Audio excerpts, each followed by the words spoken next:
Buenas tardes amigos, una jornada cautelosa, zigzagueante en los mercados financieros de Nueva York. Hoy es lunes 10 de julio, 6 de la tarde y a esta hora vamos a comenzar nuestro acostumbrado recorrido por lo que fue la jornada en los mercados financieros. Y quiero comenzar con esto, así lo titula Bloomberg: operadores inician semana con cautela a la espera de datos clave, y es que esta semana vamos a tener el miércoles, muy importante, data sobre inflación, la inflación del mes de junio. Ese número lo vamos a tener pasado mañana, este miércoles, y algunos analistas consideran que hoy y mañana son días de mero trámite, que en realidad los inversionistas, los operadores del mercado están a la expectativa de esa información el miércoles 8:30 de la mañana, antes de la apertura del mercado, para luego de eso volcarse a tomar sus decisiones y hacer sus inversiones. Adicionalmente, recordemos, el viernes comienza la temporada de reporte de resultados. Ya cerró el segundo trimestre del año, acaba de cerrar ahora al final de junio, y este viernes comienza la temporada de reporte. Las empresas reportan sus resultados y comenzamos, como siempre, como ya es tradicional, con los bancos. Los grandes bancos de Estados Unidos reportan este viernes y por supuesto los inversionistas están atentos a esa información para tratar de entender qué tan fuertes, qué tan sanos, qué tan rentables están siendo los bancos, pero además tratar de entender cómo está el consumidor norteamericano y cómo está la economía de los Estados Unidos. Fíjense, hoy hubo noticias titulares en la prensa más bien negativos. Sin embargo, el mercado pues estuvo con una ligera subida, estuvo zigzagueando todo el día, terminó en subida, pero por ejemplo, aquí vemos que el economista dice: Wall Street se prepara para la peor temporada de resultados en 3 años. Y es que sí, efectivamente puede ser que los resultados que van a reportar en este trimestre las empresas no sean tan fuertes como en trimestres anteriores, en parte porque las tasas de interés han subido, están en 5%, y eso es una especie de peso con el que tienen que cargar las empresas. Pero además el sector de energía también está pesando aquí, y es que las ganancias de las empresas petroleras han caído drásticamente desde el año pasado, cuando los precios del petróleo estaban cercanos a los $100, versus lo que es el precio del petróleo hoy, que como lo hemos visto está alrededor de los $70.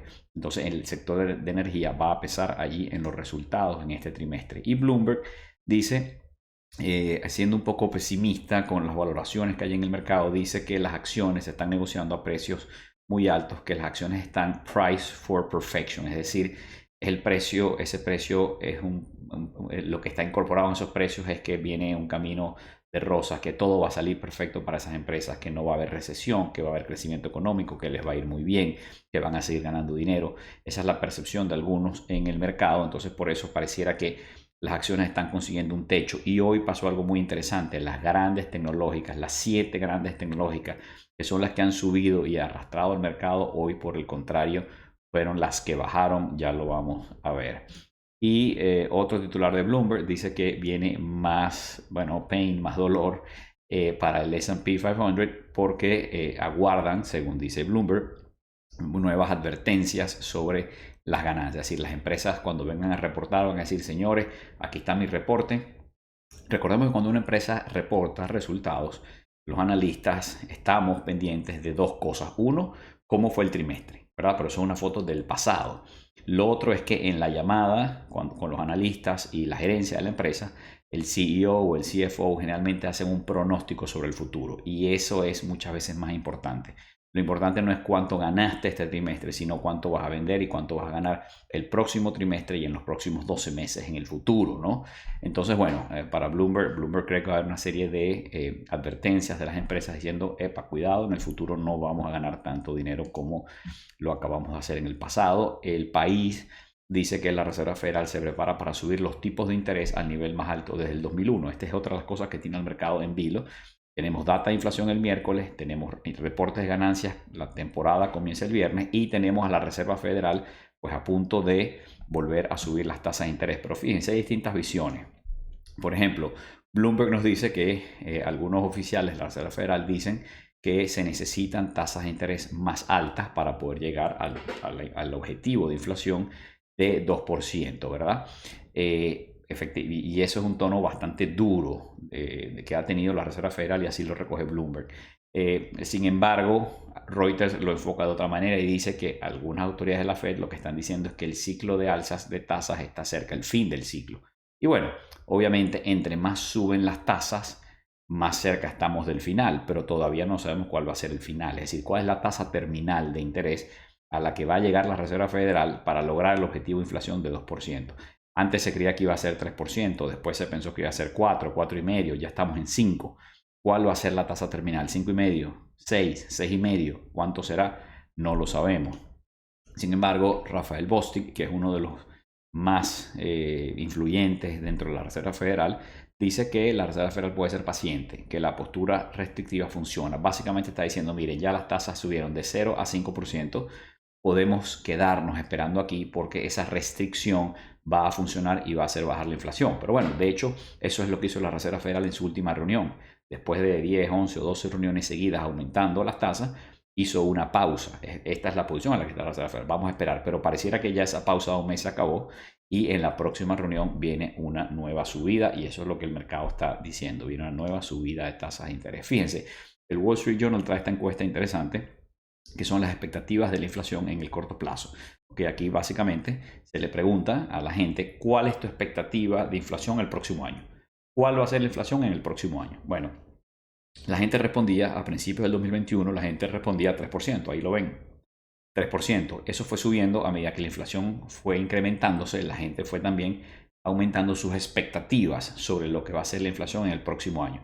Y fue subiendo y llegó, fíjense, la inflación llegó el año pasado en su tope máximo a 9, 9,5% anual. Sin embargo, esta expectativa, la expectativa de la gente de la inflación para el próximo año llegó a un techo de 6,5, 7. ¿Okay? Ha venido bajando, eso es una buena señal para la Reserva Federal, ha venido bajando pero, y ya está en menos de 4, pero todavía cuando hoy le preguntas al consumidor norteamericano cuál es tu expectativa de la inflación para los próximos 12 meses, pues es más de 3, es más de 3,5, es casi 4%. Y la Reserva Federal tiene que combatir eso, porque las expectativas inflacionarias generan inflación. Si todos los actores de la economía creen que la inflación va a ser 4 o 5% el año que viene, pues aumentan los precios y toman decisiones en base a eso. Y eso no es sano para la economía. Necesitamos unas expectativas inflacionarias más acordes con el objetivo de inflación de largo plazo, que es 2%.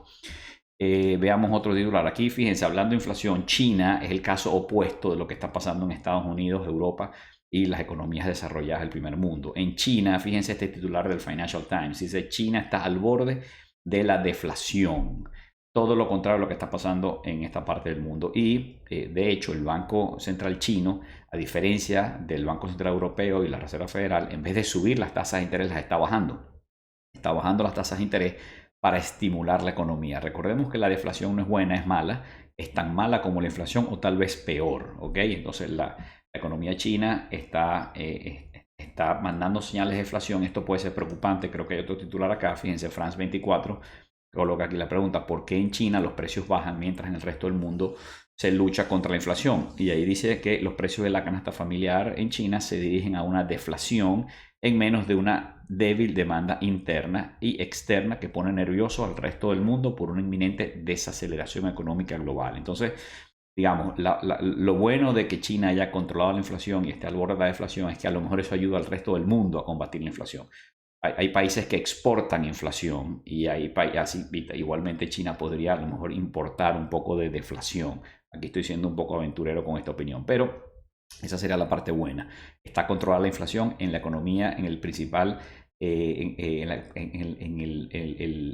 China es la economía que produce bienes para el mundo, ¿verdad? Y ahí se está controlando la inflación, buena noticia. Ahora, lo preocupante es, ¿será que China va a una recesión, a una deflación, a un estancamiento económico? ¿Por qué la demanda china interna está cayendo? ¿Qué está pasando allí? Hay que reanimar esa economía. ¿Cómo hacer para reanimarla?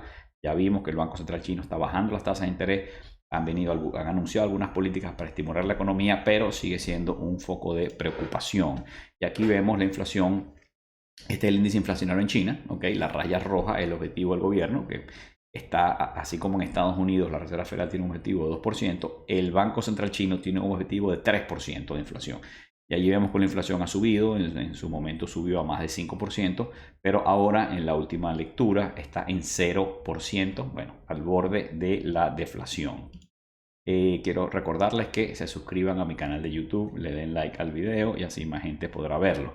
Y ahora vamos a ver lo que fueron los mercados alrededor del mundo Fíjense, Asia mixto con Tokio y Seúl cayendo, pero las dos bolsas chinas subiendo, tal vez animadas por este tema de la reducción de las tasas de interés en China y la expectativa de que van a venir más medidas de auxilio para revitalizar la economía, a lo mejor mayor gasto fiscal. Lo cierto es que las dos bolsas en China, Hong Kong y Shanghai, arriba. Mientras tanto, Europa toda arriba, Londres, Frankfurt, París, Zurich, Madrid, todas con alzas. Y en nuestro continente, Sao Paulo, Buenos Aires y Ciudad de México, todas en baja. Y en Nueva York tenemos que el S&P, que estuvo zigzagueando todo el día, terminó arriba un 0,24%, el Nasdaq un 0,18% y el Russell 2000 subió con mucha más fuerza. Una vez más, las empresas pequeñas y medianas están alcanzando a las grandes, tratando de recuperar el tiempo perdido porque no han participado en el rally que tuvieron las grandes empresas y ahora están tratando de recuperar ese terreno. El índice de volatilidad subió, está en 15, nivel todavía bajo. El bono del tesoro sobre 4%, lo hablábamos el viernes. El oro estable en 1930, el petróleo en 73 y el Bitcoin sobre 30.000. Fíjense, el mapa de calor, qué interesante. Este mapa de calor es todo lo contrario a que ha sido el mapa de calor en lo que va de año. El mapa de calor de este año 2023 ha sido las 7 grandes mega tecnológicas en verde y el resto del mapa en rojo. Hoy fue exactamente al revés. El mapa está más o menos verde, pero las 7 grandes empresas tecnológicas, todas a excepción de Meta, están en rojo. Y ahí están Apple, Microsoft, Google, Amazon, Tesla, Nvidia, todas en rojo. Solamente Meta está en subida y pareciera que Meta está animada por este tema de Threads, esta nueva aplicación que compite con Twitter y que ya tiene más de 100 millones de suscriptores. Pareciera que eso tiene animada a la acción de Meta. De resto hay mucho verde en el mapa. Esto me da a entender que el rally no está muerto, pareciera que se diversifica. La gran pregunta es si viene un ajuste en las grandes tecnológicas, se ajustan de precios, si caen un 3, un 5, un 10%, el rally puede aguantar, el mercado puede subir sin el liderazgo, sin que suban las empresas líderes del mercado. Sobre eso Citi hoy dio una opinión y ya se las voy a mostrar, una opinión un poco pesimista, se las tengo aquí, pero hoy el mercado dijo, miren, cayeron las grandes tecnológicas, pero nosotros seguimos subiendo y las subidas fueron generalizadas.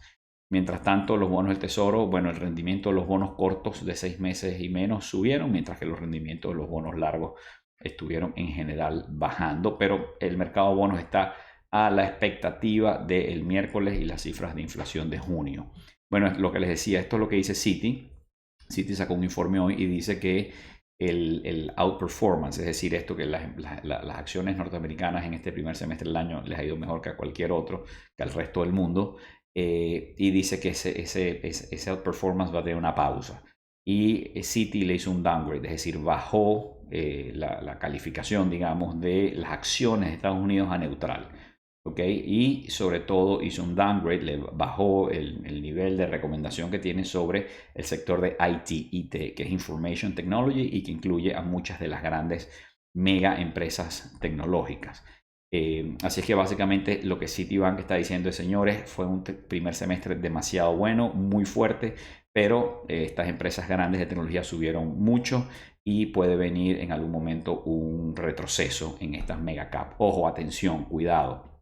Cuando yo les cuento esto es porque estas son las noticias del día, pero esto de ninguna manera es para ustedes una señal de comprar, vender o hacer algo con su portafolio. Y aquí quiero recordarles, yo soy asesor financiero registrado en los Estados Unidos, pero nada de lo que digo aquí son consejos de inversión, ni ustedes deben tomar decisiones de comprar, vender, hacer o dejar de hacer en base a lo que yo digo aquí.